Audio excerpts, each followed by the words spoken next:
Creo que vamos a dar ya el puntapié inicial a este panel de conversación que tiene como horizonte central discutir, ¿no?, la burocratización del gobierno de las empresas, ¿no? El título del panel es del gobierno corporativo al gobierno de las empresas, desafíos para su democratización en Chile. Y tal como el panel anterior del capítulo chileno, que está centrado sobre todo en la discusión respecto del modelo de relaciones laborales, algunos temas de codeterminación, etcétera, en vistas de la promesa, digamos, democrática que encierra la Convención Constituyente en Chile. Este panel también se inscribe, ¿no?, dentro de esa misma estela, ¿ya? Y ahora, digamos, lo que nos interesa sobre todo es discutir justamente las posibilidades de democratización de la empresa, entendía sobre todo, yo creo, y que este es un diagnóstico que puede discutir, pero que en el fondo parecen constituir uno de los enclaves autoritarios más silenciosos, ¿no?, de la democracia o de la postdictadura, como queramos llamarle, chilena. Toda vez que constituye un espacio sumamente naturalizado de relaciones y en el que opera un monopolio bastante evidente el ejercicio y en la organización misma, ¿no? Un monopolio del poder ejercido por quienes son los pretendidos dueños, digamos, de la empresa, ¿no? Y ese es un tema que también yo creo vamos a discutir ahora. Antes de comenzar, quiero presentar a quienes van a exponer el día de hoy. María José Becerra nos acompaña, quien accedió gentilmente a compartir un momento con nosotros. Ella es economista de la Universidad de Chile y máster en estudio de desarrollo de la London School of Economics. Es profesora universitaria y también investigadora del Consejo Latinoamericano de Ciencias Sociales, CLACSO, y también es miembro de la Confederación de Cooperativas de Trabajadores de Chile y de la Confederación Latinoamericana de Cooperativas y Mutuales, ¿no? Entonces, es sumamente relevante contar con tu presencia, María José, porque nos puedes dar justamente, alimentar, ¿no?, esta conversación desde ese lugar también, ¿no?, del lugar de las cooperativas, ¿no?, que parece una suerte de un espacio bastante poco conocido en la realidad económica chilena. Bienvenida al panel. Muchas gracias, Sebastián. Muchas gracias por la invitación.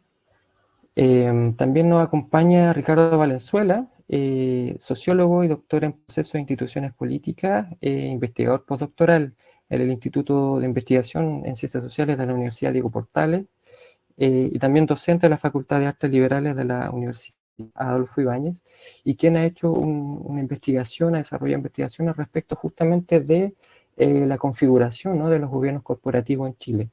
Así es que damos la bienvenida también, Ricardo, para conversar hoy día con nosotros. Muchas gracias, Sebastián.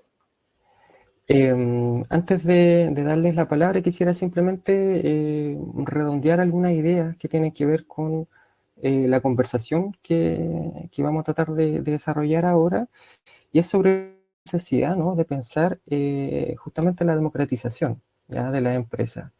Digamos, en el contexto chileno, es una discusión que ha ganado terreno en el último tiempo, que forma parte de algunas de los programas de algunas de las candidaturas presidenciales, sobre todo de izquierda, y que en ese sentido ha tendido a ganar atención, ¿no?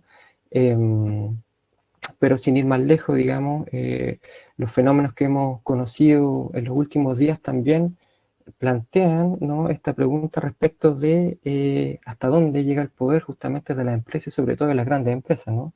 Pensando sobre todo en el escándalo generado por la revelación de los llamados Pandora Papers, ¿no?, de la capacidad de las grandes instituciones y esos entramados bastante oscuros también, a través de los cuales los beneficios, digamos, generados por la empresa son llevados a paraísos fiscales, ¿no? Y por otro lado también, ¿no? La dependencia respecto de ciertos dispositivos que nos acompañan en la vida cotidiana, como son las redes sociales, pero que dependen de empresas bastante particulares, digamos, ¿no? Entonces, hasta dónde llega el poder, digamos, de la empresa, ¿no? Y eso es un tema que vamos a tratar de desarrollar en este panel, sobre todo pensando en el caso chileno. Y vamos a comenzar por Ricardo, quien nos va a dar de alguna manera una panorámica de cómo se entienden los gobiernos corporativos en Chile, y luego vamos a escuchar a María José, quien va a presentarnos una visión, un contrapunto, digamos, desde la experiencia justamente de las cooperativas, ¿no? Es decir, qué experiencias se pueden generar desde ahí y qué aprendizajes también, ¿no? Así que eso, sin más, te dejo la palabra, Ricardo. Muchas gracias, Sebastián. No sé si podré ver por ahí la presentación. Ricardo está muteado. ¿Sí? ¿Me escuchan? Súper.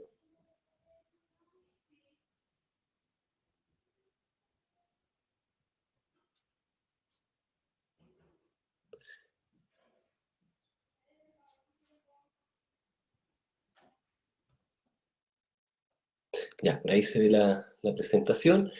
Bueno, en general, la estructura de lo que me gustaría conversar con ustedes hoy día es bien simple, ¿no? Tiene como tres dimensiones centrales.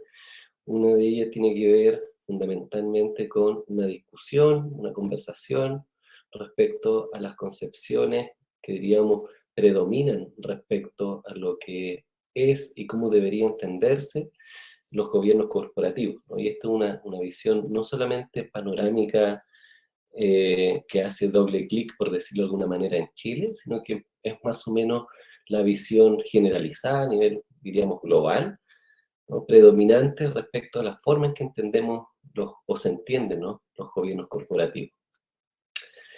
Entonces, no sé si Alejandra por ahí me podría ayudar y pasar a la slide número 3.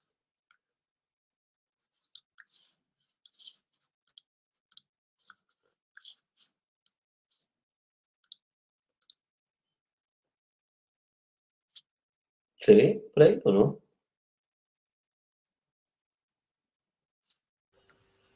Estamos esperando. Ah, ahí está. Vale.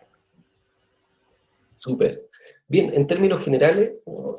Cuando uno hace una inversión en lo que es el estudio del gobierno corporativo, etcétera, se encuentra generalmente, ¿no? Con un arsenal de definiciones, ¿no? Que en términos conceptuales uno podría decir que no tiene mucha implicancia, ¿no? Pero desde el punto de vista, diríamos, casi epistemológico, acarrean, ¿no? Una serie de consecuencias que son de suma importancia porque luego influyen en la manera en que se institucionalizan estas visiones sobre el gobierno corporativo, ¿no? Entonces hay una doble cara en esto de estudiar el concepto del gobierno corporativo y el concepto de empresa. Por un lado, es un concepto altamente disputado, ¿no? No hay una definición, diríamos, única de gobierno corporativo, ni siquiera de empresa, ¿no? Y por otro lado, estos conceptos que circulan, ¿no? Estructuran la manera en que se entiende jurídicamente luego, ¿no? El gobierno y una empresa, ¿no? Entonces podríamos partir quizá definiendo en cierta medida cómo se entiende en términos generales la teoría económica de la empresa, ¿no? Y la teoría económica de la empresa tiene una tradición bien importante, ¿no? Pero que se caracteriza por lo menos hasta los años 80, de no tener una definición clara de la empresa en tanto organización, ¿no? Y es una visión que es altamente influenciada por la economía neoclásica, ¿no? La que hoy predomina y es la visión contractualista de la empresa, ¿no? Entender la empresa meramente como un nexo contractual entre parte autointeresada, ¿no? Lo que en sí prefigura una idea más o menos de cómo debería ser entonces el problema del gobierno de la empresa, ¿no? En la visión contractualista, ¿no? La empresa como organización no existe, lo que existe son individuos que establecen un contrato ¿no? De una manera, diríamos, horizontal, ¿no? Y aparecen gradualmente dos actores fundamentales, ¿no? En esta concepción, ¿no? Que es la teoría del agente principal, ¿no? El agente y el principal, ¿no? Entonces, en torno a estos dos actores fundamentales se estructura una idea respecto a cómo debiese ser el gobierno de la empresa. ¿Quién es el agente? Fundamentalmente quien controla y tiene la capacidad de gestionar la empresa en nombre del principal, que son quienes ponen, ¿no? Las lucas, por decirlo en términos informales, ¿no? Los accionistas, ¿no? Entonces todo el dilema, ¿no? Todo el problema de la empresa en cuanto a gobierno,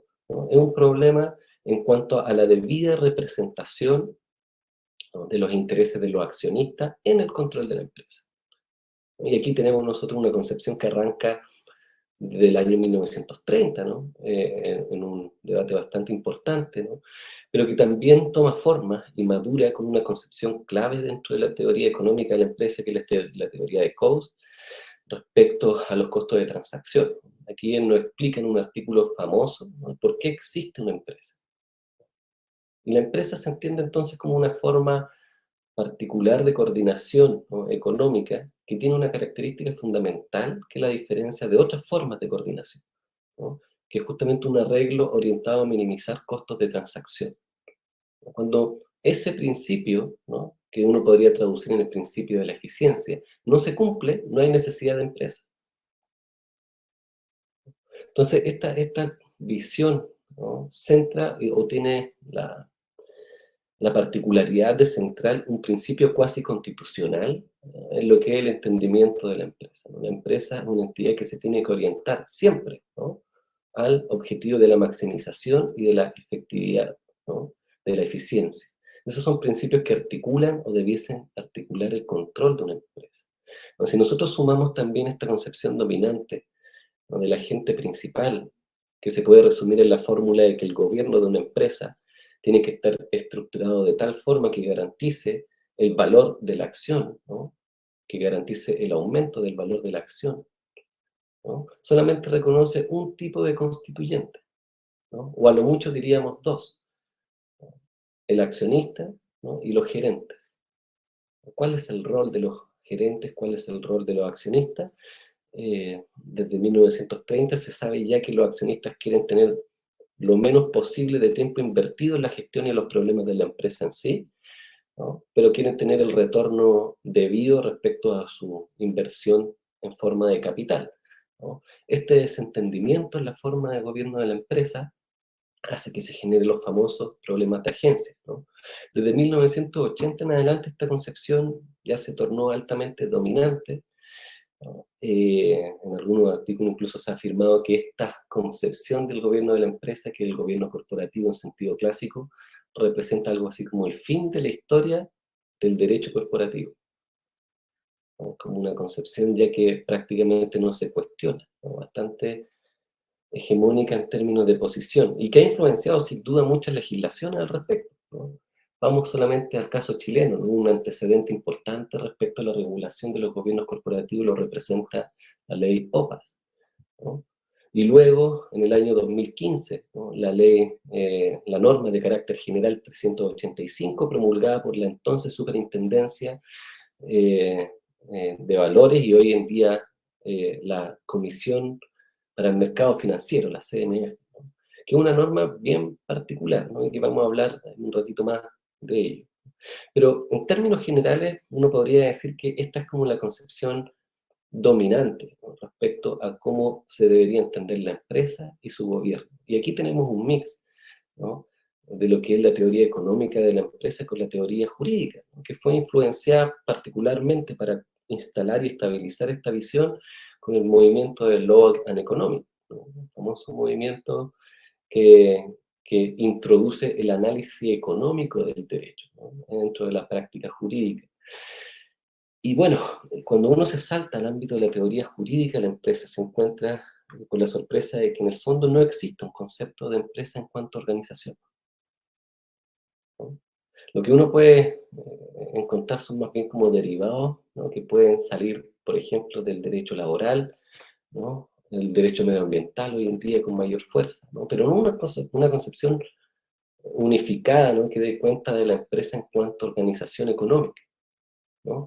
Pero, como bien ha demostrado el jurista francés Jean-Philippe Roé, sobre todo a partir del año 2012 en adelante, y hoy últimamente con un libro que recomiendo, que el que tengo acá, es Property, Power and Politics, ¿no?, afirma justamente que esta confusión, ¿no?, entre lo que vendría a ser la concepción jurídica, ¿no?, y la concepción más sociológica de empresas, ¿no?, entendida más como organización, tiene consecuencias bastante notables, ¿no?, para entender la empresa y su gobierno, ¿no? Comúnmente se confunde la empresa con la corporación, es una confusión bastante fatal, ¿no?, porque tiene como consecuencia subsumir el gobierno de la empresa como totalidad con diferentes constituyentes, trabajadores, gerentes, accionistas, ¿no?, y también otras partes interesadas, al gobierno de los asuntos corporativos, ¿no?, al gobierno de los asuntos financieros. Y esa concepción fatal, ¿no?, ese reduccionismo fatal que Ferreras luego resume como el concepto de reductio, ¿no?, ad corporationem, no sé si lo dije muy bien, disculpen el latín, es uno de los principales obstáculos, ¿no?, epistemológicos para poder pensar, ¿no?, y salir de esta concepción estrecha de la empresa, ¿no?, influenciada, como dije anteriormente, por el enfoque contractualista. ¿Podemos pasar a la siguiente, Alejandro? En términos generales, ¿quiénes representan esta? ¿O cuáles son los actores simbólicos de esta concepción tradicional de la empresa? Yo creo que uno puede encontrar personajes que reproducen esta idea en distintas partes, ¿no?, y son un verdadero movimiento, ¿no? Pero diríamos que los actores simbólicos más representativos se pueden encontrar en frases como de Milton Friedman, ¿no?, cuando dice, ¿qué es eso de que las empresas tengan una responsabilidad social?, ¿no? La única responsabilidad de la empresa es aumentar el valor para los accionistas, ¿no?, reproduciendo claramente esta concepción de que la empresa no es más que un arreglo contractual orientado a la maximización de intereses de parte autointeresada, ¿no? Dice, ¿qué significa que la empresa tiene responsabilidades? Decir, luego dice René Cortázar, ¿no?, en un debate que hubo hace poco respecto a la propuesta de Gabriel Boric, ¿no?, en relación a la cogestión empresarial, René Cortázar afirma lo siguiente, ¿no?, decir que los directorios en Chile, de aquí en adelante el 50% será controlado por accionistas y otro 50% por trabajadores de la empresa, es decirle a alguien que quiere invertir en Chile, usted va a poder poner la plata, pero no va a poder gestionarla, ¿no? No va a poder controlar el directorio de, comillas, su empresa. Aquí nosotros encontramos nuevamente cómo se reproducen, ¿no?, de una manera como bastante poco reflexiva, los principios que nosotros anteriormente, ¿no?, mencionábamos como productos de una confusión, ¿no? Primero que todo afirma Cortázar, ¿no?, que al poner la plata, ¿no?, las acciones son propietarios de esta entidad que no tiene existencia legal. El primer obstáculo epistemológico que se reproduce, ¿no?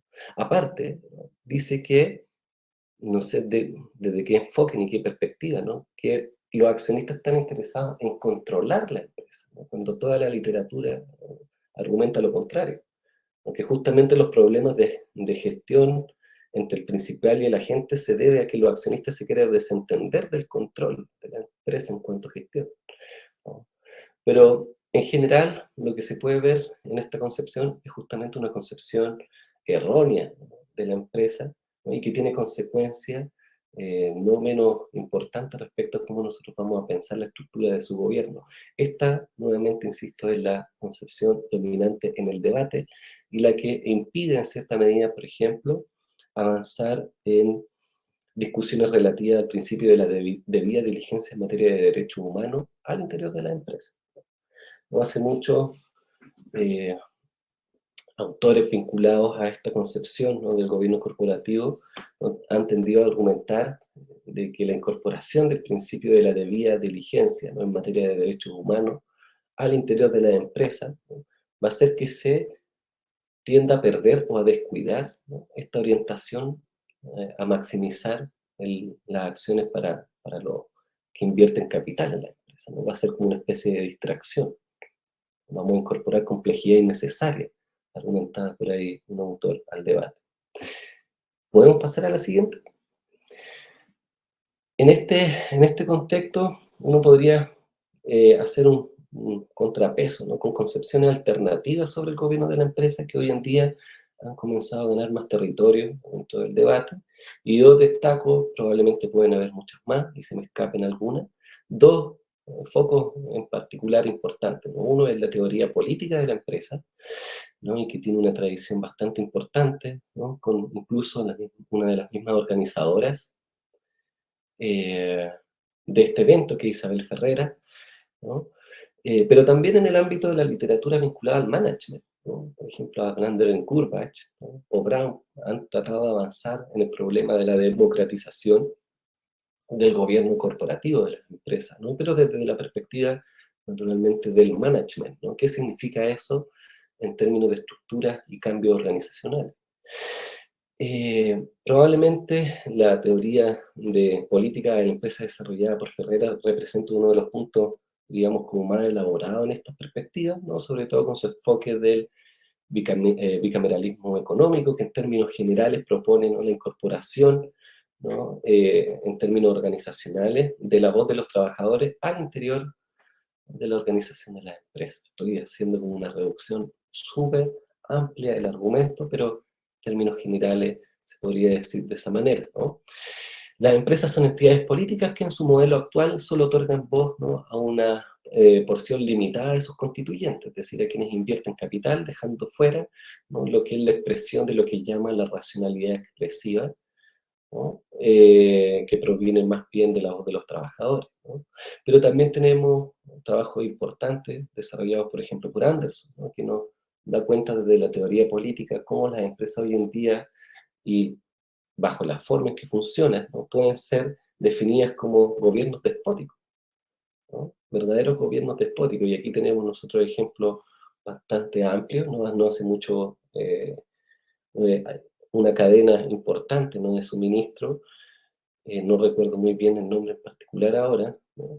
Dentro de sus cláusulas de contratación de otras empresas, ¿no? Tenía justamente eh, el artículo que prohibía a las empresas que puedan desarrollar sus propios sindicatos, como una de las formas en que ellas pueden ejercer, ¿no? El control sobre la forma de organizar eh, las organizaciones económicas. Y por otro lado, tenemos una rama que plantea, ¿no? Una concepción diferente respecto a la empresa y su gobierno, y esta proviene más bien de la sociología, ¿no? La sociología del derecho en particular y la sociología constitucional, ¿no? Y aquí pienso particularmente en los trabajos de David Sewley, de Toyner, de Kerr, y también de Thompson, ¿no? ¿Qué hay detrás de esta concepción?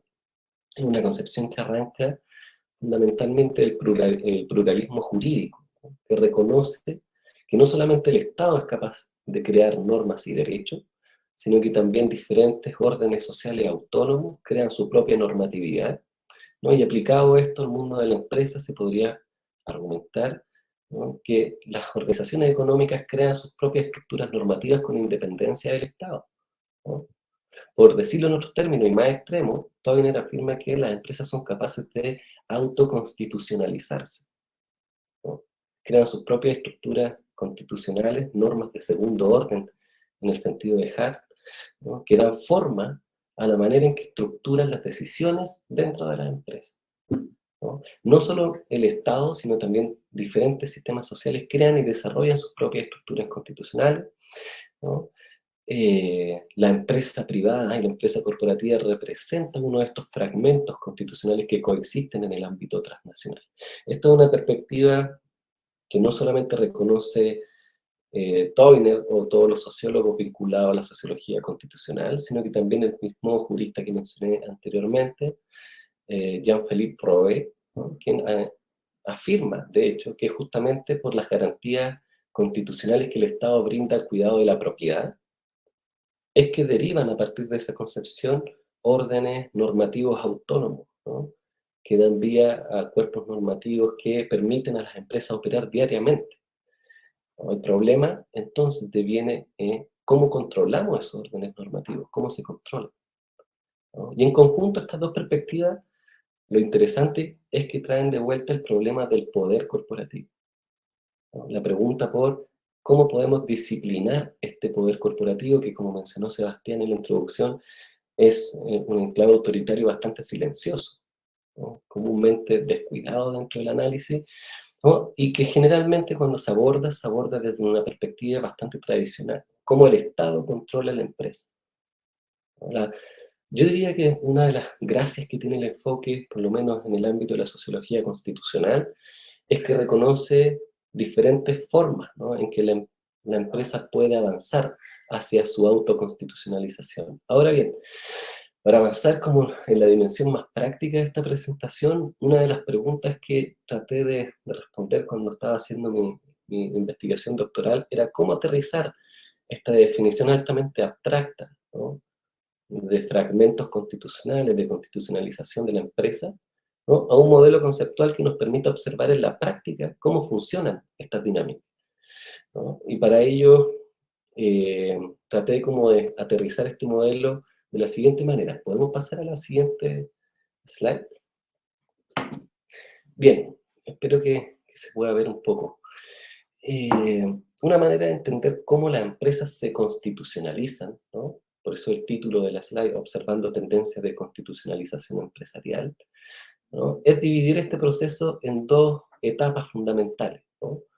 Diría que una etapa importante tiene que ver con la estabilización que hacen las empresas, ¿no?, en sus estructuras de gobierno, de normas que se orientan a una función particular, ¿no?, que es la función constitutiva, ¿no?, que nosotros podemos ver, ¿no?, en el lado izquierdo de la presentación, ¿no? Las normas constitutivas se caracterizan, ¿no?, por orientarse a brindar alto grado de autonomía a las operaciones elementales de la empresa, ¿no? Por ejemplo, la eficiencia y la maximización, cómo las ordenamos en términos normativos para que se lleven a cabo y se cumplan, ¿no? Y estas normas lleguen a estabilizarse, ¿no?, en la estructura decisional de una empresa, en el gobierno corporativo de la empresa.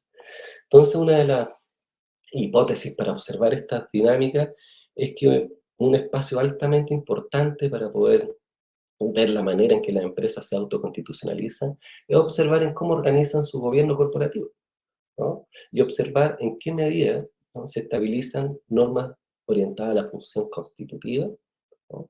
Por ejemplo, orientadas hacia los shareholders, eficiencia, ¿no?, hacia la rentabilidad, ¿no?, vinculadas al derecho de propiedad y guiadas por el imperativo de la maximización, ¿no? Pero al mismo tiempo, y hoy con más importancia respecto sobre todo a los problemas medioambientales y también vinculados al ámbito de los derechos humanos, ¿no?, normas que tienen una función limitativa, ¿no?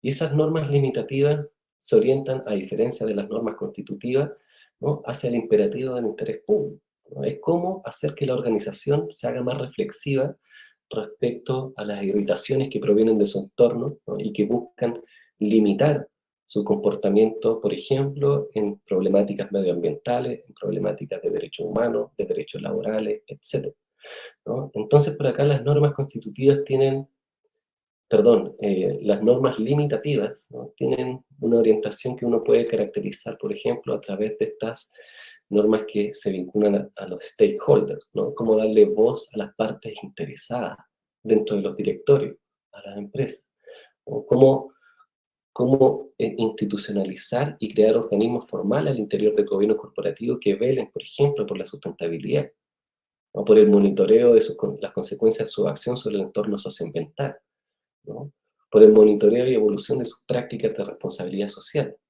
¿no?, y cómo también institucionalizan derechos de participación de los diferentes constituyentes de una empresa, ¿no? Pensemos acá en no solamente los trabajadores, ¿no?, también en las comunidades de impacto, ¿no?, sobre todo cuando uno analiza y examina el comportamiento de las empresas en los commodities tradicionales, ¿no? Pero en fin, una forma de poder observar este fenómeno entonces diferenciando este tipo de normas y tratar de buscar en los gobiernos corporativos de qué manera están institucionalizadas, ¿no? Y eso es lo que intento desarrollar en perspectiva súper general en lo que viene.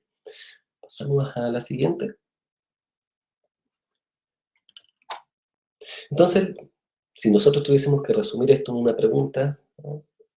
Recordemos que estamos observando esto desde la sociología constitucional, ¿no?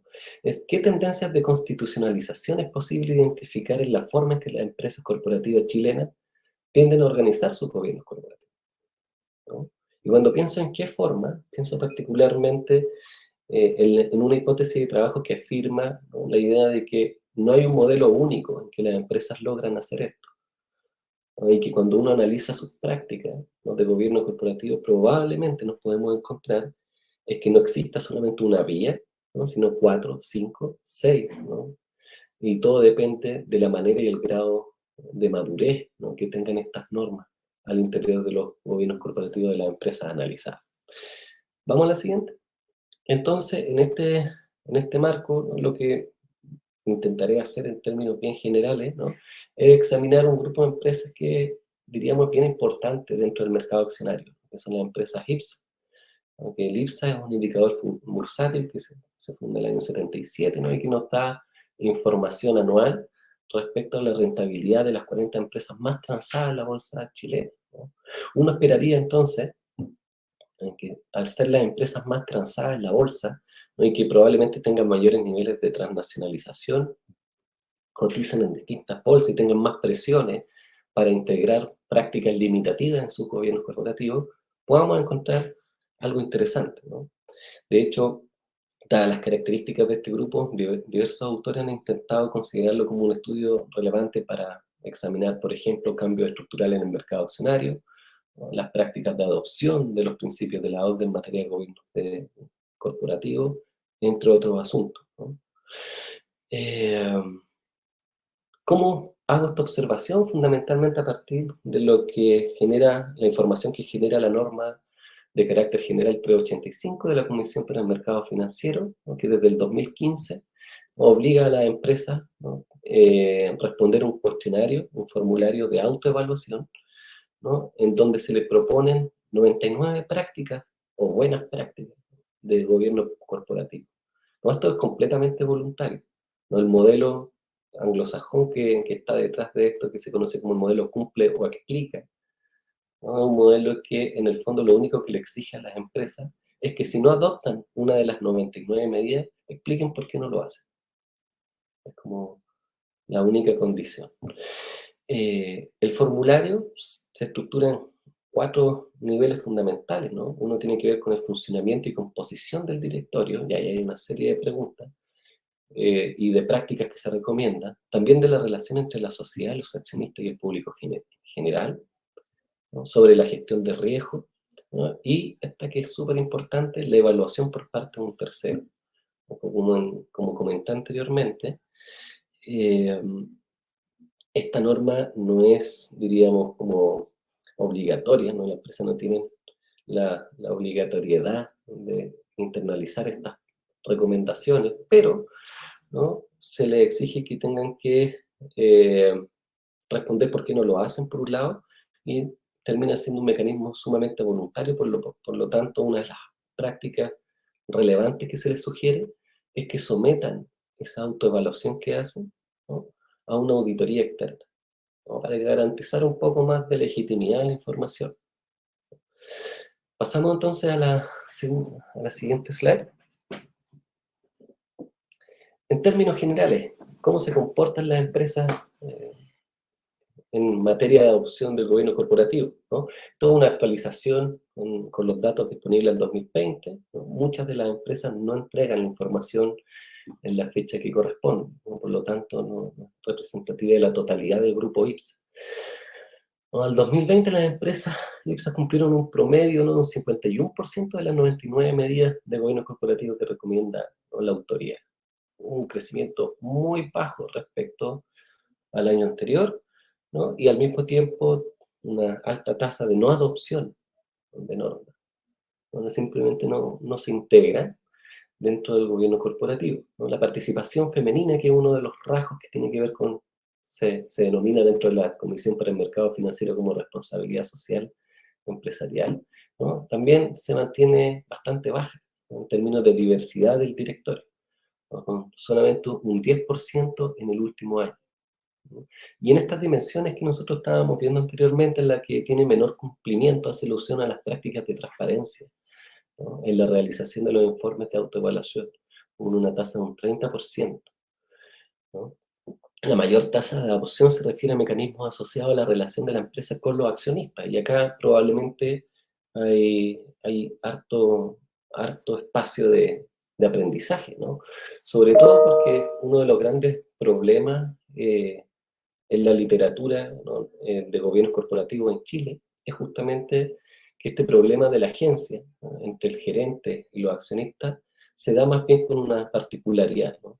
Que acá los accionistas grandes tienden, ¿no?, a quitarle la voz a los accionistas pequeños. Entonces el problema ha girado en torno a cómo poder solucionar este problema particular de agencia, ¿no?, al interior de los gobiernos corporativos, y por lo tanto, a partir de una serie de escándalos corporativos en los últimos años, recordemos por ejemplo la Polar, ¿no?, se ha puesto mayor énfasis, ¿no?, en tratar de avanzar en el aprendizaje de la relación de la empresa con los accionistas, ¿no?, reforzando una visión así unidimensional del gobierno corporativo, ¿no?, que es la que mencionaba al inicio, ¿no? El gobierno corporativo, ¿no?, debe perseguir, ¿no?, asegurar los intereses de los accionistas al interior de la organización, bajo los supuestos erróneos de que los accionistas son los dueños de la empresa, ¿no?, entre otros. Siguiente, por favor. ¿Qué pasa con, diríamos, la dimensión más social? Integrando responsabilidad, el directorio, hay una pregunta que es importante acá, ¿no?, que se hace dentro del formulario, y es la siguiente. El directorio se reúne al menos trimestralmente con la unidad de responsabilidad social y desarrollo sostenible o responsable de una función equivalente para analizar a la efectividad de las políticas aprobadas por el directorio para difundir al interior de la organización, sus accionistas y al público general los beneficios de la diversidad e inclusión para la sociedad, un 20% de adopción.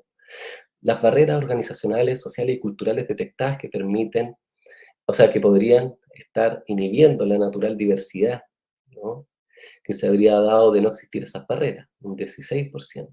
La utilidad y aceptación que han tenido los reportes de sostenibilidad, estos reportes anuales que tienden a publicar las empresas, donde informan sobre sus prácticas de responsabilidad, un 24% de adopción, ¿no?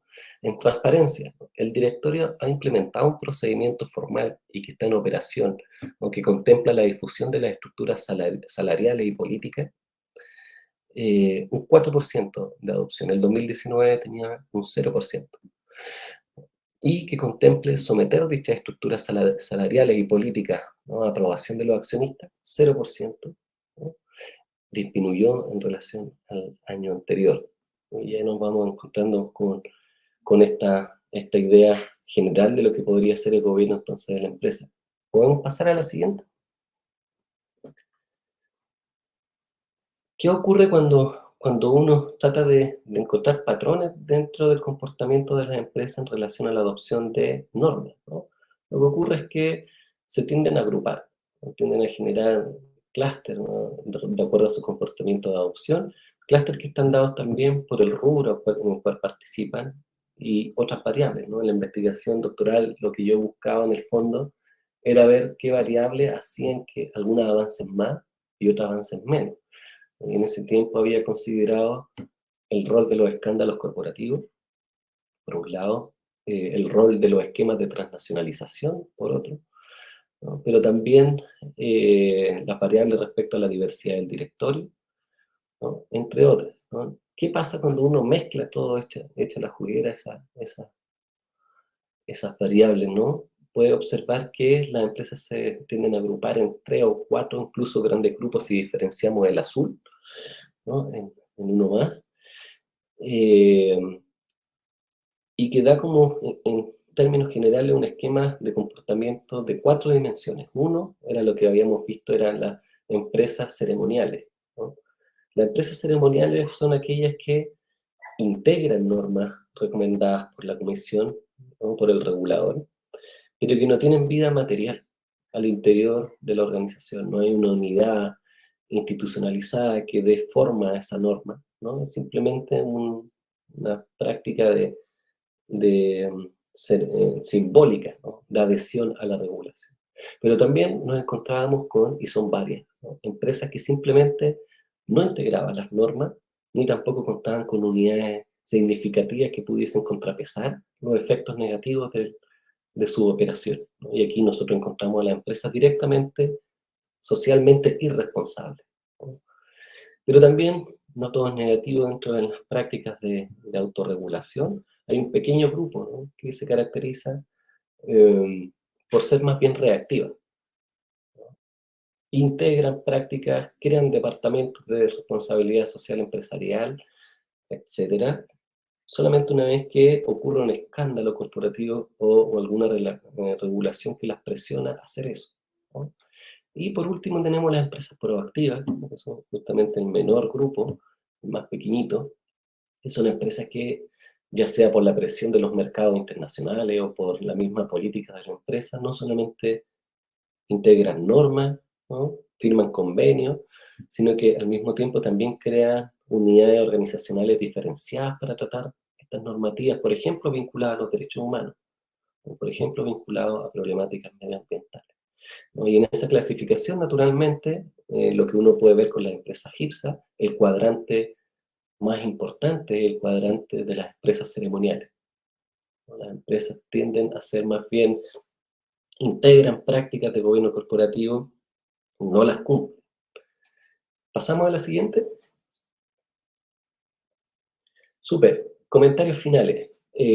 ¿Cuál es entonces el esquema si uno lo sigue mirando a través de la teoría de la constitucionalización social, ¿no?, de las empresas corporativas en Chile? ¿Cuál sería como el panorama? Yo diría que lo primero que hay que destacar es que se trata de un proceso de constitucionalización desbalanceado, ¿no?, que se caracteriza por tomar forma fundamentalmente en la dimensión constitutiva que les mencioné al inicio, ¿no? Es decir, hay un alto grado de interés en internalizar normas relacionadas al directorio, ¿no?, a los accionistas, a la función orientada por el imperativo de la maximización. Ahí hay harto avance, ¿no? Pero la dimensión, diríamos, más societal, ¿no?, y que incluye también participación, ¿no?, es una de las dimensiones más débiles de esta dinámica de constitucionalización, ¿no? Las empresas no solamente integran pocas normas para avanzar en esta materia, sino que cuando la integran, que son muy pocos los casos, ¿no?, no tiene vida operativa ni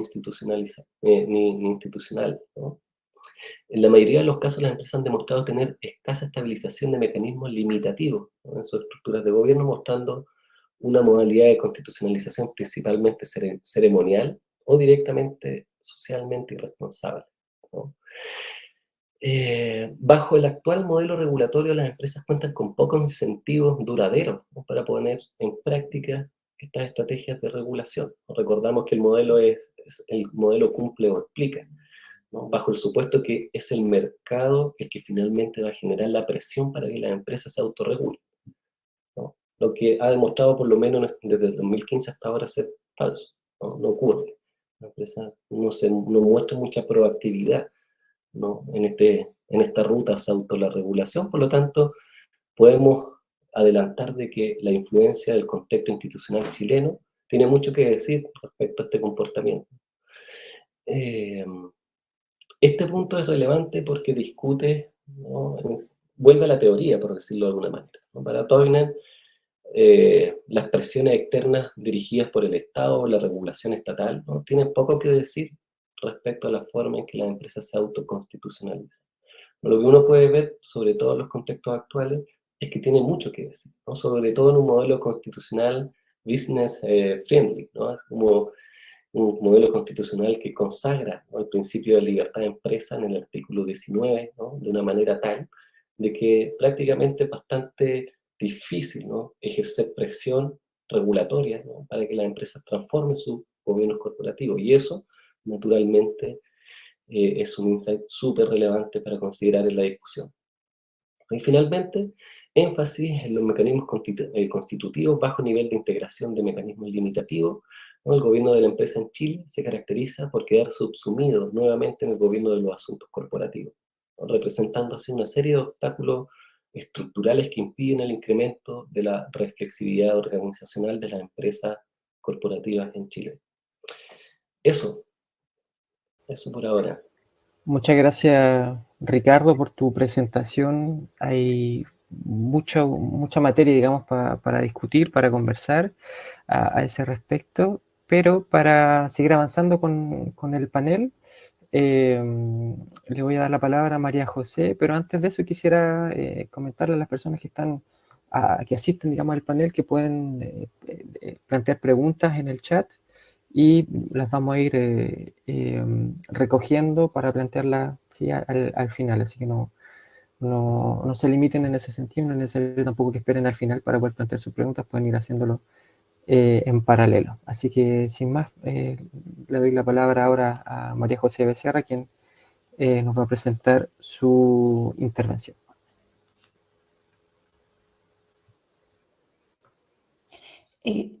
Buenos días, buenas tardes para el resto del mundo. Muy orgullosa de poder participar en este primer Foro Mundial por la Democratización del Trabajo. Estoy intentando, por favor, díganme si se ve bien la presentación. No logramos ver la presentación.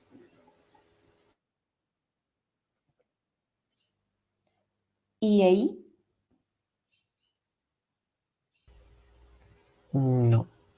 Ricardo, ¿tú la logras ver? No, nada No. todavía. Quizás tuve el mismo problema que... Ah, ahí sí, ahí sí. Ahí va, ahí sí. Ahí va, ya. Y cuéntenme si cambió de lámina o no. Porque si está muy lenta, Todavía ¿cambio no. de lámina? No ha cambiado, es la mina. No, no, ¿saben qué? En virtud de el tiempo, la voy a hacer sin... Sí. Ya, ahí me ven ustedes a mí.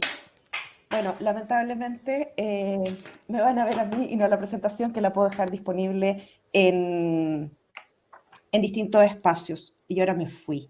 Creo que ahí estoy bien, ¿cierto? Ya, bueno, como les decía, hay gente viendo en Chile, pero también hay mucha gente.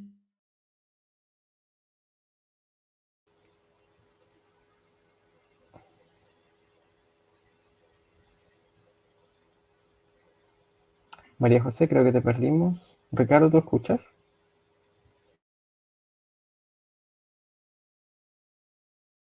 Ahí sí, sí, escucho súper bien.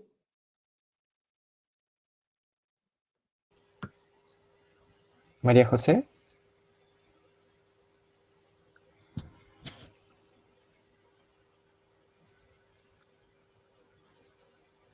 Ricardo, ¿te escuchas, María José?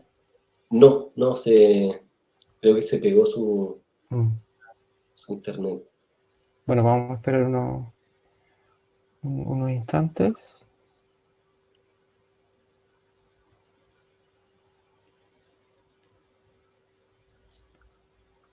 Sí, Lo voy a avisar de todas maneras por el chat. Ah, ahora se cayó. Yo creo que se va a volver a conectar. sí, esperemos unos segundos.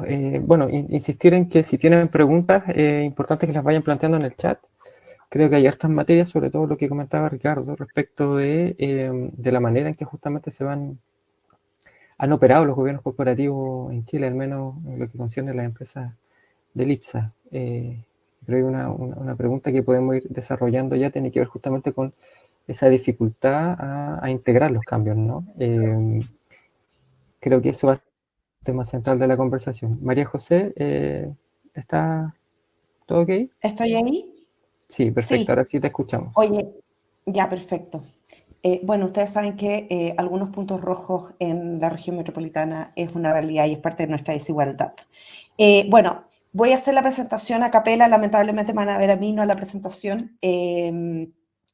Primero, coméntenme un solo sí si es que vamos bien y me lanzo. Vamos bien, ¿verdad? Ya, perfecto. Como les decía, el mundo está expectante, hay muchas voces y ojos mirando este primer Foro Mundial por la Democratización del Trabajo en un punto de inflexión de la historia de Chile, pero también de la historia mundial. Lo que hoy día nos confronta es a repensar cuáles son las relaciones sociales y la función social, no solamente del trabajo humano, también de la empresa. Y es por eso que en este panel que se nos invita a participar sobre democratización de la empresa, la pregunta primogénea o primera es preguntarnos cuál es la función social hoy día de la empresa.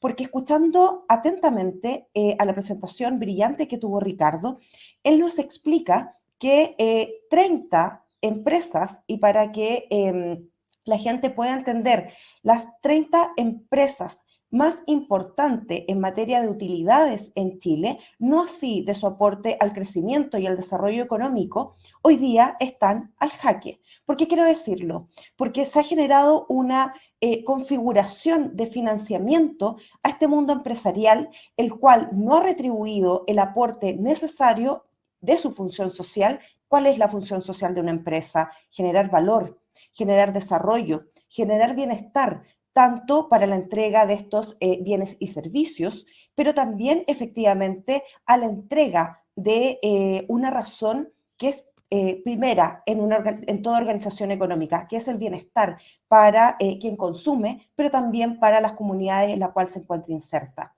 Cuando uno habla de COPEC, Soquimich, Banco de Chile, las principales empresas financieras extractivistas de este país, uno, al comparar y al analizar cuál fue el proceso de acumulación para el estallido social, cómo uno está viendo las zonas de sacrificio a nivel nacional y cómo más aún, y ahí quiero poner un énfasis sobre todo para el mundo internacional que pone ojo en nuestras presentaciones, es cómo no solamente tienen bancos financieros, sino aquí ha habido un banco del desarrollo a través del financiamiento de estas empresas, a través de nuestros fondos de pensiones, a través de las AFP.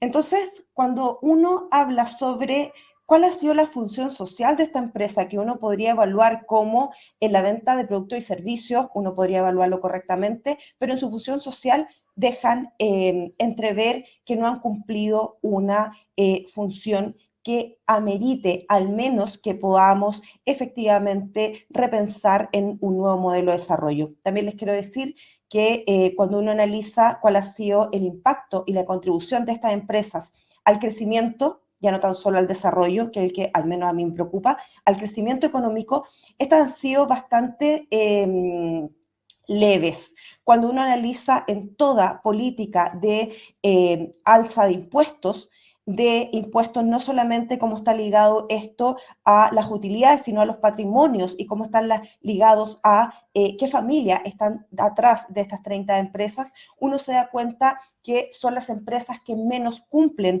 con sus obligaciones impositivas. Tenemos evidencia en la materia y cómo efectivamente la contribución a una parte básica, que es el financiamiento de las políticas públicas, uno también podría dejarlas entredicho. Diciendo todo esto, uno podría evaluar cuál es la mejor forma de organización económica para una mayor democratización.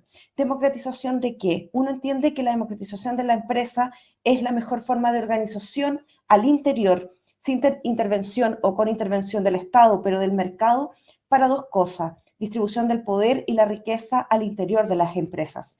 Eso es vital para un modelo de crecimiento y un modelo de desarrollo de cualquier país. Todos los países del mundo desarrollados han generado políticas internas para lograr estos dos objetivos. Cuando uno habla de distribución del poder, y lo analizaba parte del panel anterior de este capítulo de Chile para este Foro Mundial de la Democratización del Trabajo, ellos eran muy claros. Se necesita Chile una redistribución del poder entre agentes del capital, la entrega del capital, como quien entrega su función social del trabajo, cómo se genera mayor poder de sindicalización, cómo efectivamente uno se logra sentar en los directorios de las empresas y también efectivamente logra ver un equilibrio en las relaciones laborales, trabajadores, Estado y empresas. Otra forma que sabían y la conocemos es cómo generamos valor en la empresa y se redistribuyen estos gananciales, estas utilidades al interior de las empresas. Y ahí hemos visto cómo en 1930 Chile avanzó muchísimo cuando se crea esta ley de gratificaciones y que hoy día llegó a convertirse en solamente un costo más para la empresa, pero ya como en 1930 la sociedad chilena se pensaba en una manera de redistribuir capital y trabajo al interior de la empresa.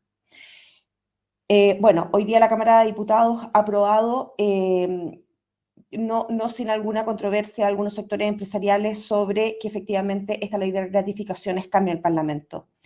Todos estos elementos vitales, pero que yo me atrevería a decir que no son sustantivos a la estructura de cómo debiésemos pensar una función social de la empresa en el siglo XXI, en este país que emerge.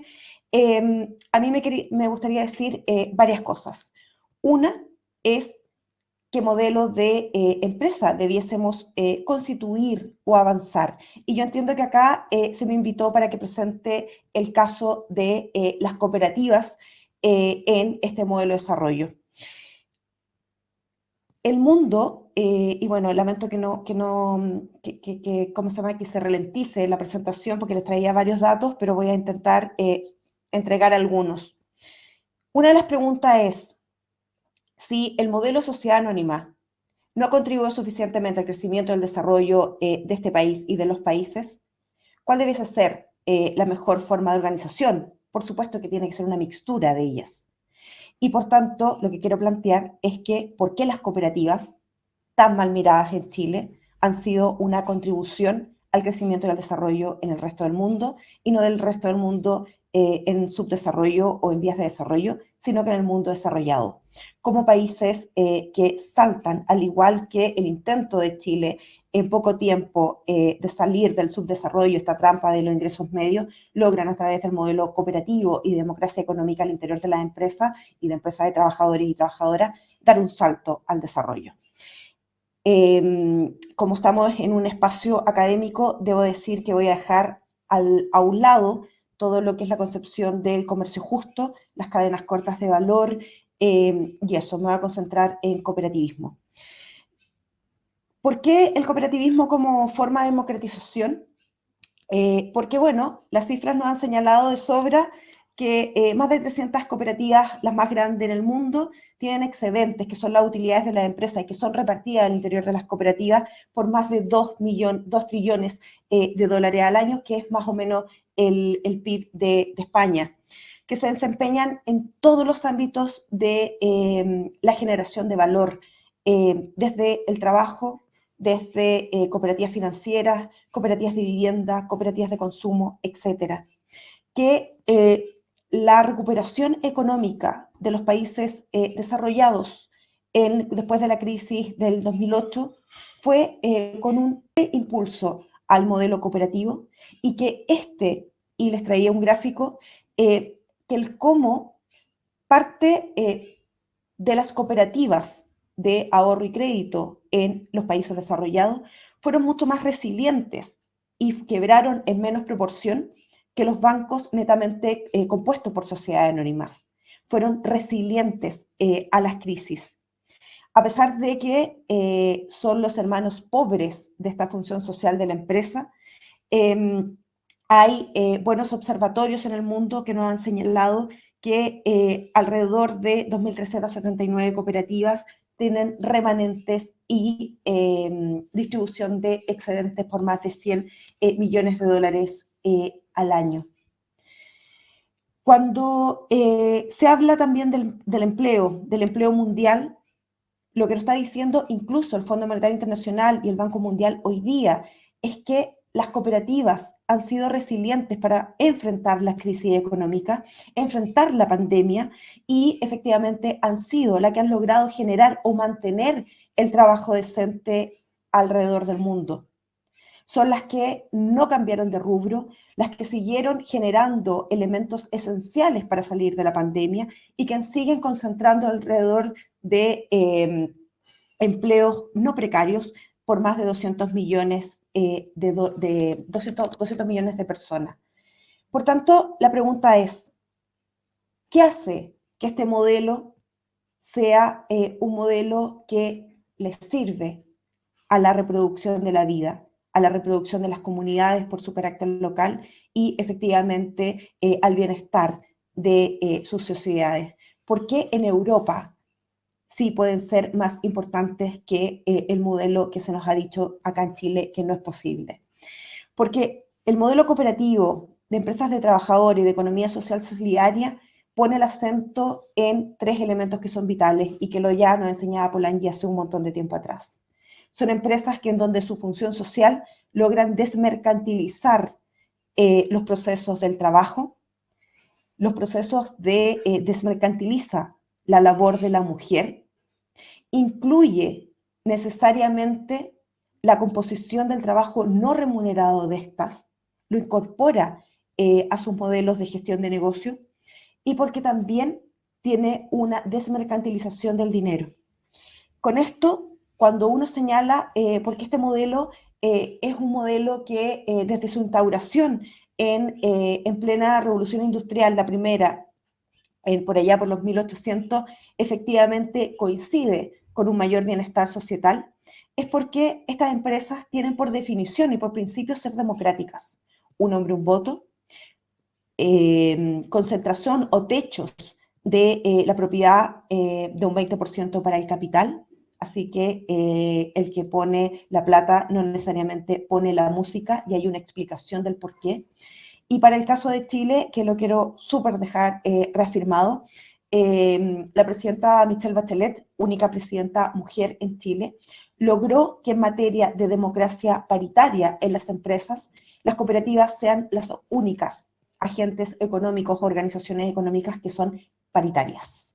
Es decir, por obligación de la ley, si es que existen 100 socios en una cooperativa y 50 son mujeres trabajadoras o mujeres, es justo y es mandatorio por ley que ellas se sienten en los directorios en un 50%. Este es un elemento clave de carácter revolucionario, no lo he dicho yo, lo han dicho otros países donde estamos trabajando la incorporación de modelos paritarios al interior de las empresas. Por supuesto que esto no vino solo, esto vino acompañado por la misma lideresa Bachelet de incorporar el 50% de mujeres en los directorios públicos, pero no así, como decía muy bien Ricardo, solamente llega al 10% en estas empresas del IPSA, o lo decía a nivel general, pero lo dijo. Por tanto, este modelo de empresa, la pregunta es, ¿por qué no tiene la publicidad? ¿Por qué las políticas públicas las tiene olvidadas o debajo de la alfombra? ¿Por qué no incorporamos en nuestros programas económicos de los futuros gobiernos con decisión? Solamente lo vi muy bien detallado y donde fui invitada al programa económico de Paula Narváez, y yo así espero que los capítulos económicos de nuestros candidatos presidenciales, al menos progresistas y de izquierda, incorporen un elemento de la economía social y solidaria. El por qué la economía social y solidaria, por qué el mundo de la economía de los trabajadores ha estado bajo la alfombra, han sido los invisibles, tienen muchísimas explicaciones, pese a lo que incluso académicamente han expuesto muchos y muchas economistas, desde Singer hasta Stiglitz. Han dicho, analizamos los elementos de política pública, de constitución del poder, y también quiero meterme al lado más académico, porque este es un modelo que es atacado hasta el día de hoy. Y cuando Singer, en distinto tiempo, a Stiglitz, hoy día premio Nobel de Economía el año 98, establecen en papers académicos que existe acá un abanico de sectores económicos, los resultados no son negativos, los resultados son variables. Por tanto, en el desarrollo cooperativo hay que preguntarse por qué fallan y por qué vencen algunas cooperativas o sobreviven. Pero lo que nos han mostrado los papers es que la sobrevivencia económica de las cooperativas son de mayor plazo que una empresa por sociedad anónima o otro tipo de constitución económica. Las cooperativas logran vivir más años que una empresa que se genera de a una persona. Las cooperativas logran que el bienestar social de los trabajadores propietarios de la empresa es mayor que el bienestar del trabajador de una empresa tradicional. Y esto es muy simple, es porque efectivamente están los poderes de decisión al interior de la empresa y porque efectivamente hay redistribución de excedente o redistribución de utilidades.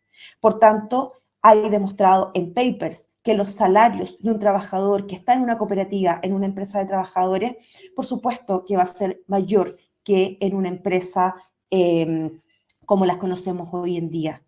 Por tanto, las cooperativas son un elemento central para pensar dos cosas: esta nueva función social de la empresa, la nueva función social que va a tener el trabajo, y yo espero que sea trabajo decente, consagrado en la Constitución, pero también en este nuevo modelo de desarrollo económico. Y no lo estoy diciendo desde un espacio que podría sonar de carácter, desde un análisis, estoy haciendo un análisis desde la economía política y un análisis económico, costo efectivo para la construcción de tasas mayores de crecimiento. ¿Qué pasa con el cooperativismo con tan buenas noticias? ¿Qué pasa con el cooperativismo nacional? Primero, señalarles que hay muy poco estadística que tengamos a disposición para hacer trabajo. Me tocó ser la encargada de la División de Asociatividad y Economía Social del Ministerio de Economía, y la dejadez que pueden tener otros estamentos del Estado en virtud de este modelo llega a ser, es muy compleja. No existen datos que logramos cruzar. En Chile, el 0,03% de las empresas son cooperativas. Hay han subido, ha habido una escalada de cooperativismo, sobre todo en la pandemia, de casi 2.900 empresas vigentes, es decir, que están funcionando. Hay alrededor de 1.700.000 personas que se encuentran asociadas a una cooperativa. Por supuesto, por distribución geográfica, están concentradas en la Araucanía, Valparaíso y Santiago, y tenemos la diversidad que se vinculan nuestras cooperativas a servicios agropecuarias, de trabajo, de vivienda, de consumo, etc. Cuando uno se plantea, y tú me vas haciendo, Sebastián, cuántos minutos me quedan, tú me dices, ¿5? Ya, ok. Cuando uno se plantea cuáles son los desafíos de la democracia económica en Chile, y sobre todo en el contexto post-pandémico de cambio constitucional en Chile y de instalación de la posibilidad de la construcción de un nuevo modelo de desarrollo, acumulación y crecimiento económico en Chile, yo me atrevo a decir varias cosas y dejarlas planteadas como preguntas. Primero, necesitamos construir la concepción que no solamente las políticas públicas a través de la distribución vía impuestos son las que generan un valor económico y una potencial redistribución. Necesitamos alistar un nuevo equipaje y nuevas organizaciones económicas que sean capaces en democracia de pensar su función social y de redistribuir sus utilidades o sus gananciales al interior de las empresas.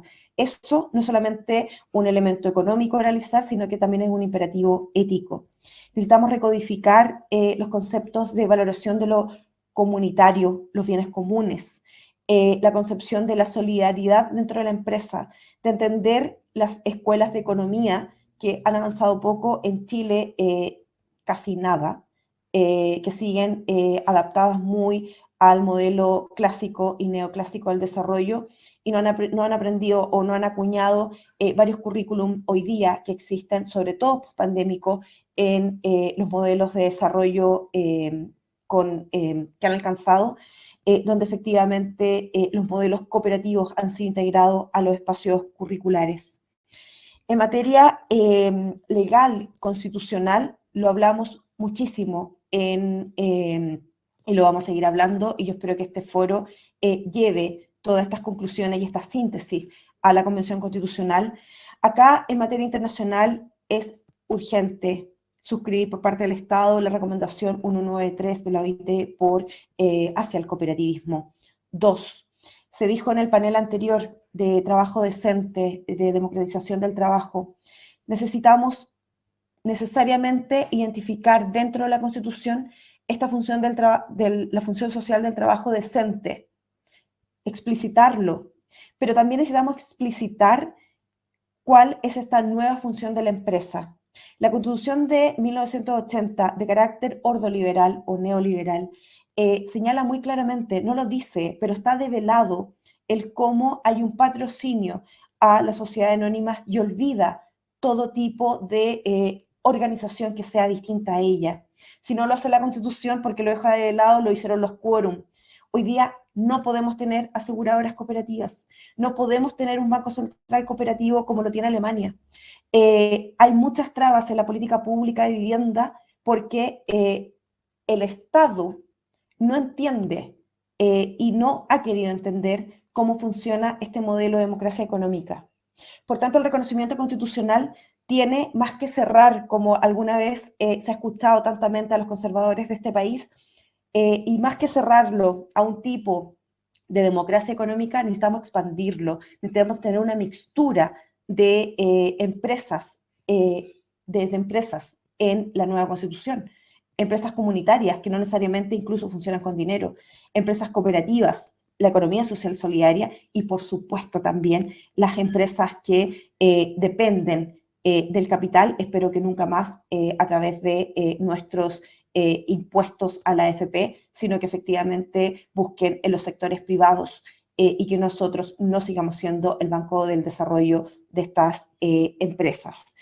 Para cerrar, y me quiero ir a lo más micro, porque considero que no hay justicia económica ni democracia económica si es que no tenemos un pie instalados en los territorios, los distintos territorios, y para este necesario proceso de desmercantilización del trabajo humano, la naturaleza, el trabajo de las mujeres y el dinero, necesariamente tenemos que situarnos en nuestros distintos territorios, donde todos los problemas territoriales son estructurales. Por tanto, al situarnos en Melipilla, es lo mismo que situarnos en Petorca. Y desde ahí, necesariamente, tener que la creación de las políticas públicas deben generarse y ser pensadas desde el territorio, ¿ya? Eso es una nueva concepción y, por tanto, hay que entender que esta democracia económica debe necesariamente estar linkeada a los procesos propios de cada territorio y que efectivamente encontremos en este modelo, que va a ser mixtura, por cierto, de el modelo que venimos arrastrando, que como les decía, y que con esto termino, un modelo que no solamente ha depredado nuestra naturaleza, nuestro trabajo humano, no ha generado los niveles de desarrollo que se nos prometió en los años 80, y por tanto acá, más que suspender un modelo, es transitar a un modelo donde puedan estar integrados elementos claves como la democracia al interior de las empresas y donde la economía social y solidaria puede entregar algunas buenas respuestas. Muchas gracias. Muchas gracias, María José, por tu intervención. Es bastante interesante, ¿no? El contrapunto en este sentido respecto a de la presentación de Ricardo. Dado que no hay preguntas en el chat, quisiera de alguna manera plantearle a ustedes algunos temas, ya como para iniciar una conversación bastante breve. Tenemos algo así como 15 minutos. Una cuestión que queda dando vuelta respecto de la presentación de Ricardo y aparece justamente a partir de, como una evidencia, ¿no?, de su propia investigación, tiene que ver con la capacidad de inmunidad, ¿ya?, o de impermeabilidad de los gobiernos corporativos de las principales empresas en Chile respecto de presiones externas, ¿no? Tú mencionabas en algún momento que... lo que predomina tiene que ver cómo estas empresas más bien ceremoniales, ¿no? Que en el fondo es como una suerte de gatopardismo empresarial, digamos, ¿no? Hacer como si, pero no, ¿ya? Entonces, ¿a qué atribuyes tú, de alguna manera, el predominio de este tipo de empresas en términos de práctica? Y entonces, ¿cómo puedes explicar tú esta impermeabilidad, ¿no? de las empresas, sobre todo considerando que el concepto de empresa en Chile de alguna manera igual ha estado en cuestión, más o menos, digamos. A mí me ha tocado trabajar en temas de tercerización, subcontratación, y es toda una problemática que pone bien en el centro, ¿no? La definición de empresa en definitiva, ¿no? Desde las huelgas obreras del 2005 al 2009, por ejemplo, se planteaba justamente eso, es decir, las huelgas de trabajadores externalizados no solo planteaban, no solo ponían en cuestión el modelo de relaciones laborales y el sindicalismo de empresas, sino que también planteaban justamente, bueno, quiénes son los constituyentes de esta empresa y quiénes son los habilitados para justamente negociar colectivamente, ¿ya? Por otro lado, la misma regulación de la subcontratación planteó en algún momento eliminar, ¿no? esta idea de identidad legal determinada del concepto de empresa, que es, justamente, es casi el paroxismo de esta reductio ad corporationem, ¿no? en Chile, pero que finalmente el Tribunal Constitucional desestimó por un vicio procedimiento. Los fenómenos del multiroot, que también tienen que ver con formas de externalización abusiva y fraudulenta, ¿no? Ahí habría que preguntarse, bueno, hasta qué punto la ley de multiroot soluciona o no este problema, o más bien presenta más problemas a las organizaciones sindicales para justamente probar que dos empresas, o tres, o 20, son en realidad una, digamos. Pero en el fondo ahí está tratado el tema. El problema de la definición de empresa es una cuestión, digamos, de debate, de disputa judicial en este sentido. Eh, la realidad contemporánea y la externalización también va un poco en ese mismo sentido. Es decir, cuando la empresa externalizan sobre todo actividades que son propias del giro principal, ¿no? Entonces ahí, bueno, cae la pregunta, bueno, ¿pero qué es lo que define una empresa justamente? ¿No? En fin, una serie de elementos, ¿no? que en la realidad chilena en particular hacen pensar justamente, ¿no? en, bueno, qué es lo que define una empresa y justamente de qué manera los gobiernos corporativos permanecen inmunes, ¿no? a estos debates, ¿no? a estas controversias de alguna manera, ¿no? Y respecto a la presentación de María José, es sumamente relevante todo lo que tiene que ver con la economía social y solidaria, con el tema del cooperativismo. Creo que hay muchas razones, y tú las planteaste directamente, de por qué son empresas positivas, en el sentido de que hay procesos de desmercantilización que están en juego, hay procesos de democratización que están en juego. Sin embargo, la pregunta, que yo creo que es una pregunta súper naif en definitiva, pero que es central, ¿no? Para iluminar justamente otra cuestión que tiene que ver con, bueno, si es tan positivo, digamos, ¿por qué no hay más cooperativas, digamos? ¿No? Digamos, ¿cómo podemos explicar su rol marginal? Digamos, ¿es un problema de mala prensa, digamos? ¿O tiene que ver con otras cosas? ¿No? Porque en definitiva siempre escuchamos, ¿no? elementos sumamente positivos respecto de ese mundo económico, digamos, la resiliencia, en fin, todos los aspectos que tú mencionaste, pero cabe la pregunta de que, bueno, ¿por qué no hay más empresas? ¿Tiene que ver con debilidades institucionales, con la dificultad, con la pobreza de incentivo económico en este sentido? ¿Cómo lo ves tú en ese sentido? Sobre todo pensar en la realidad chilena. Y finalmente una tercera pregunta como para conversar un poco entre ustedes dos. eh, ¿Qué opinan de esta empresa Frío Sur, por ejemplo, que justamente integró, ¿no? A sus trabajadores al director de la empresa, pero a través de la constitución de una cooperativa? Es decir, los trabajadores no solo no accedieron a los puestos de dirección, al directorio, por su calidad en tanto trabajador y en tanto, como diría Ricardo, como constituyente, haciendo parte constitutiva de la empresa, sino que a través de una cooperativa, ¿no? transformándose de alguna manera en accionistas también de la empresa, ¿no? ¿Cómo ven ustedes ese caso? Porque resulta ser una suerte de híbrido, ¿no? entre una suerte como de democratización interna, pero a través de una suerte de constitución de cooperativas, pero que definitivamente tiene la figura de de devenir una parte accionarial más, digamos, de la empresa, ¿no? ¿Cómo pueden abordar ustedes esos tres grandes temas? Yo creo que tenemos al menos unos 6-7 minutos por cada uno para poder comentar. Quizás si esta vez comenzamos con María José y luego con Ricardo. Bueno.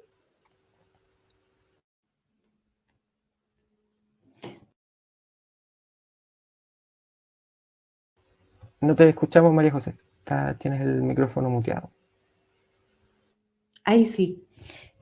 Voy a hacer una intervención súper corta por si hay alguna otra pregunta o comentario que parece que vi uno en el chat. A ver, me voy a hacer cargo del rol marginal porque esta es una muy buena pregunta que es muy recurrente. Y uno la podría separar en dos elementos culturales y elementos institucionales.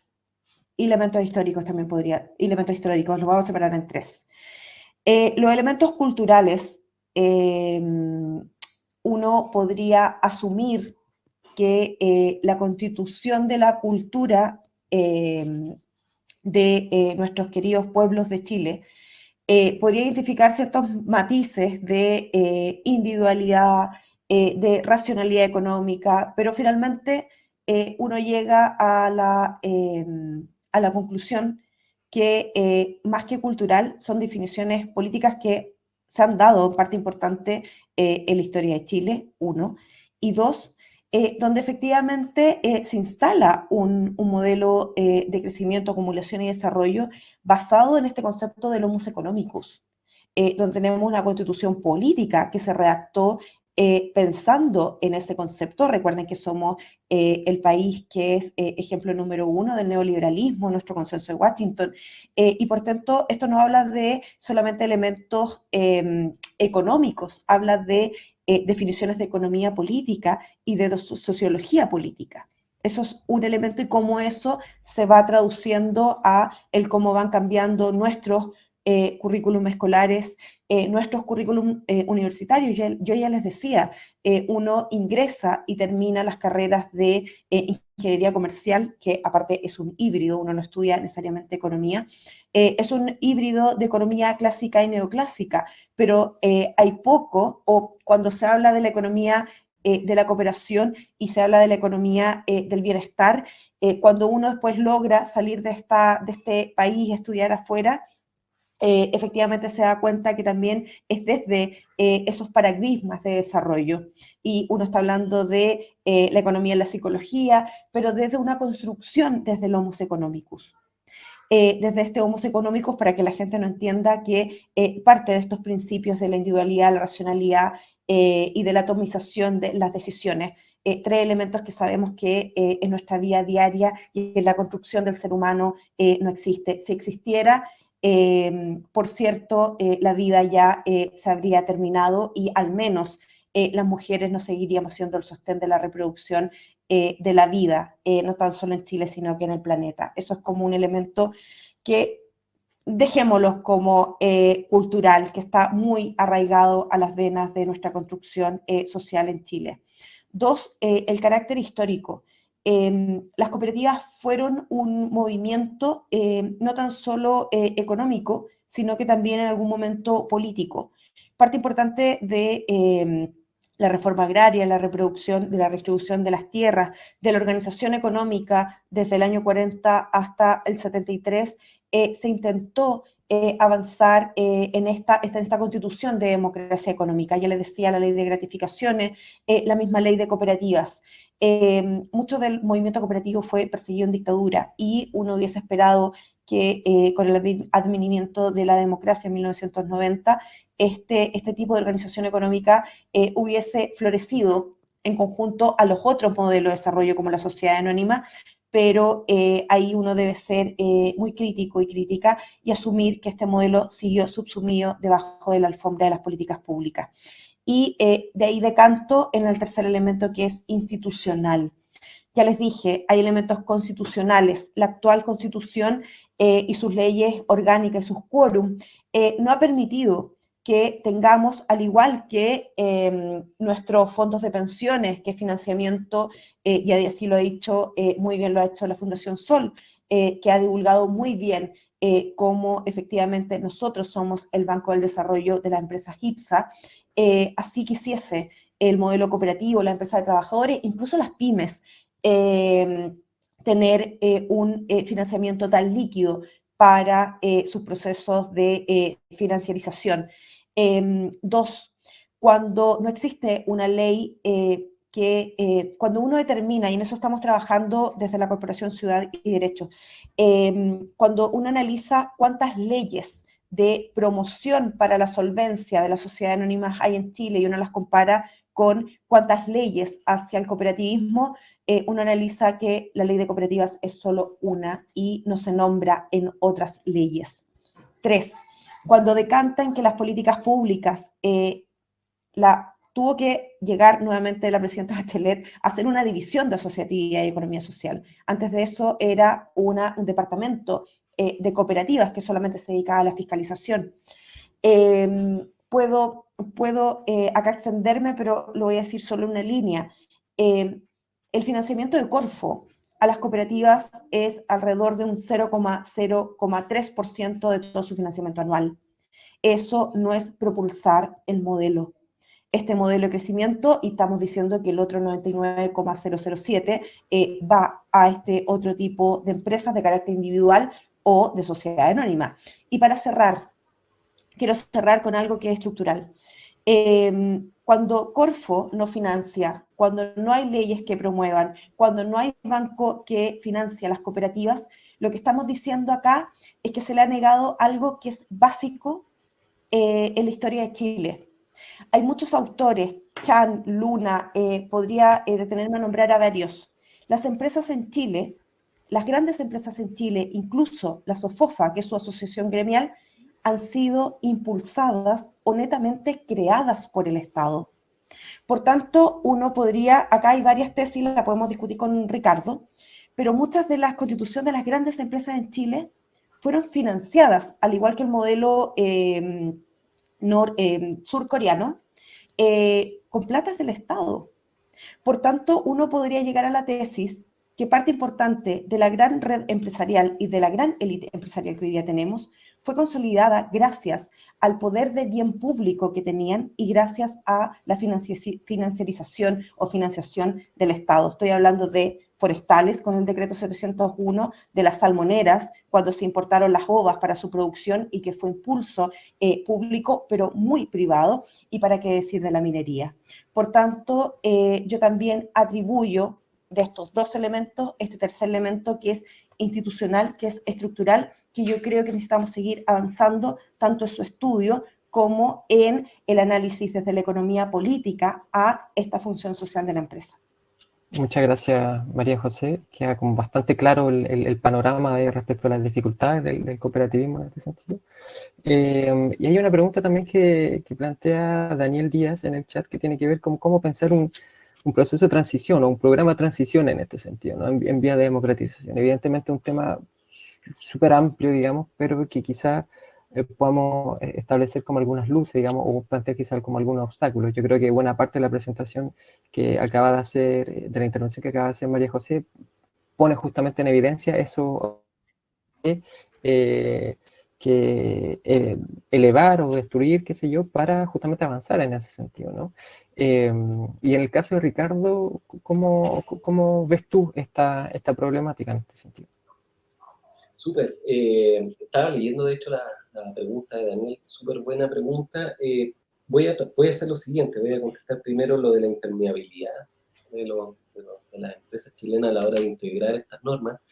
Pienso que, naturalmente, hay cuestiones institucionales, ¿no? Del momento, ¿no? Diríamos incluso de la historia reciente de Chile. La forma en que se consagra, por ejemplo, el principio de la libre empresa en la Constitución y las consecuencias que de ello derivan para la regulación empresarial, es un lugar súper interesante en donde uno puede indagar respecto de por qué las empresas tienen esta suerte de impermeabilidad a la hora de integrar las exigencias de normas que avancen más allá del imperativo de la maximización. por ejemplo, las exigencias de responsabilidad social, de democratización, de participación, etc. Pero yo creo que hay una variable que es sumamente importante, que es más bien historiográfica y tiene que ver con el poder de la acción empresarial a través de los gremios para inculcar formas de entender la empresa, ¿no? Y yo aquí estoy pensando en términos súper concretos, ¿no? En la acción, por ejemplo, un gremio que se desconoce bastante en la literatura, en Chile en particular, que es el Consejo Interamericano de Comercio y Producción, fundado en el año 41 en Montevideo, que reúne prácticamente a la totalidad de los inversionistas de mayor importancia en Latinoamérica en esta plataforma, ¿no? Y que desde aquel entonces, desde el año 41 en adelante, ha hecho una campaña sistemática, ¿no? En tratar de educación popular, digo, ¿no? En tratar de instalar esta visión de la empresa. Estoy trabajando justamente ahora en una perspectiva más histórica en este caso. Y uno podría resumir el lema de la siguiente manera, ¿no? El lema es algo así como de proletarios a propietarios, ¿no? Es la promesa, y bien ordoliberal por lo demás, que es una distinción que hay que hacer bastante clara, ¿no? En la influencia en cómo se configura la constitución neoliberal chilena, que comúnmente la asociamos a Friedman, a la escuela de Chicago, y nos olvidamos de la influencia que tuvo también el pensamiento ordoliberal, sobre todo desde los 50 en adelante, ¿no? Y en ese contexto, la transformación de la subjetividad en la manera en que entendemos el trabajo, ¿no? La dimensión más bien cultural, ideológica también, en la manera en que se entiende la empresa y la función social de la empresa que no está ausente, ¿no? Yo diría que hoy no está ausente, solamente que tiene una forma determinada de entenderse, ¿no? Que es una forma mercantilizada, ¿no? La solidaridad se entiende en términos mercantilizados a través de, por ejemplo, campañas de donación, la Teletón, por ejemplo, como diríamos un caso simbólico bastante importante al respecto, ¿no? Pero que de repetición en repetición ha instalado una manera de entender que la función de la empresa no es necesariamente vinculada a dimensiones políticas, por ejemplo, como que si la democracia fuese algo ajeno a la cuestión empresarial, y que la responsabilidad social de la empresa es altamente una cuestión voluntaria. Yo creo que esos dos elementos han instalado una suerte también de aceptación generalizada, ¿no? Que generalmente se tensiona cuando hay escándalos corporativos, pero escándalos corporativos no hay todos los días, ¿no? Pero que no llega a mayor puerto justamente esa crítica porque falta la dimensión estructural del problema, ¿no? Como que generalmente las empresas son chanchas, por ejemplo, como en Freirinas, ¿no? Las empresas son sucias y altamente contaminantes porque en el fondo es un problema del gerente y la gestión y no de la forma en que está estructurada, ¿no? El gobierno de la empresa. Eso pasa como súper rápido. Entonces yo creo que esta dimensión, este trabajo ideológico de educación popular, activo, ¿no? Que han tenido los gremios empresariales en instalar una visión de cuál es la función social de la empresa es sumamente importante para considerar la impermeabilidad. Y respecto a la pregunta de Carlos Díaz, la verdad es que lo que me gusta de la pregunta es que, por supuesto, asume, y cosa que yo también asumo, que existen diferentes fases, ¿no? En este proceso de democratización. Y no hay solamente una vía, ¿no? Y que en esa fase uno puede integrar también diferentes estrategias, ¿no? No hay un solo camino. Y en ese sentido identifico varias. Hay una naturalmente legal, y pienso particularmente en el caso francés, por ejemplo, que tú, Sebastián, debes conocer más, que la legalización de la debida diligencia en materia empresarial, ¿no? Y cómo hasta hoy, el día de hoy, se está discutiendo respecto a cómo definir la misión de la empresa, a dónde se instala la función social. Creo que eso es un debate súper interesante, ¿no? Que se podría también pensar en términos de vías legales hacia la democratización de una empresa. Por otro lado, tenemos también las vías organizacionales, ¿no? Lo que tiene que ver más con las estructuras de management, ¿no?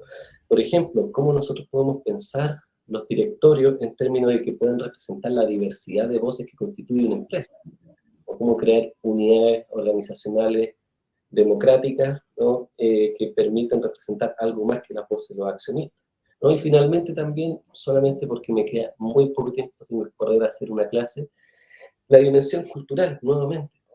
Hay un trabajo de educación en respecto a la función social de la empresa, que es un concepto clave que destacó bastante María José, que yo creo que debería ser nuevamente directamente politizado, una discusión que tiene que admitir su dimensión política, ¿no? No es una cuestión meramente académica, y como tal esa discusión a un espacio público es, diría, como una de las fases importantes que desde mi perspectiva podría requerir un proceso de avance hacia la democratización de la empresa. Muchas gracias, Ricardo. María José, no sé si quisieras agregar algún elemento más antes de cerrar ya el panel, que estamos un poquito pasados en la hora. No, solo agradecerles. Yo estoy muy de acuerdo con lo que dice Daniel y también con lo que dice Ricardo sobre que esto es una fase de la transición hacia a la democracia de la empresa, como también la democracia del trabajo y la democratización también de la naturaleza. Y a la vez también el cómo reconocemos que es parte de la democratización del trabajo, el trabajo no remunerado, y el regalo del tiempo que se ha hecho por amor que hacemos las mujeres. Yo creo que cuando se empieza a trenzar esta nueva cosmovisión de desmercantilización de la vida, es que efectivamente vamos a poder, se nos va a decantar de mejor forma. Tienen que haber pasos constitucionales, tienen que traducirse en leyes, tienen que traducirse en políticas públicas. Acá hay mucha presión en decir que no lo podemos hacer todo a la vez. Por cierto que no, somos un país que nos hemos referido institucionalmente siempre hemos llegado a acuerdo, la Convención Constitucional avanza rápidamente, contrariamente como lo han hecho otras convenciones constitucionales en el mundo y en América Latina. Por tanto, a mí no me cabe duda que la Convención nos va a dar luces, y es por eso la importancia de estos foros, no solamente a nivel mundial, sino que el capítulo de Chile es muy importante que podamos dotar de estos antecedentes para esta nueva constitución, de este nuevo etos de democracia al interior de las comunidades, los territorios y de nuestra propia vida. Eso quería decir. Muchas gracias, María José. Muchas gracias, Ricardo. Ya vamos entonces cerrando este panel, efectivamente, para recoger algunas palabras que dijeron que me parecen sumamente relevantes. Tiene que ver con, concuerdo plenamente con lo que plantean, y comparto justamente que la necesidad, ¿no? O la potencia de esta instancia colectiva, como el foro, como el capítulo chileno, busca también jugar ese rol, ¿no? Como de contribuir a la politización justamente de estos conceptos que parecen sumamente naturalizados, pero que en definitiva requieren de un examen y de la legitimidad democrática, ¿no? Y en este sentido creo que el aporte de las conversaciones que podamos tener en este ámbito van a ser sumamente relevantes, sobre todo pensando en la coyuntura constitucional en la que se encuentra nuestro país. Nos despedimos entonces de este panel, y no sin antes dejarlo invitados a la serie de paneles que existen, no solo respecto al capítulo chileno, sino también varios otros capítulos nacionales, y también con conversaciones muy relevantes que plantean, digamos, desafíos a nivel global. Así es que quedan sumamente invitados. Que estén muy bien. Hasta la próxima. Muchas gracias a todos. Chao, gracias. Bien. Chao.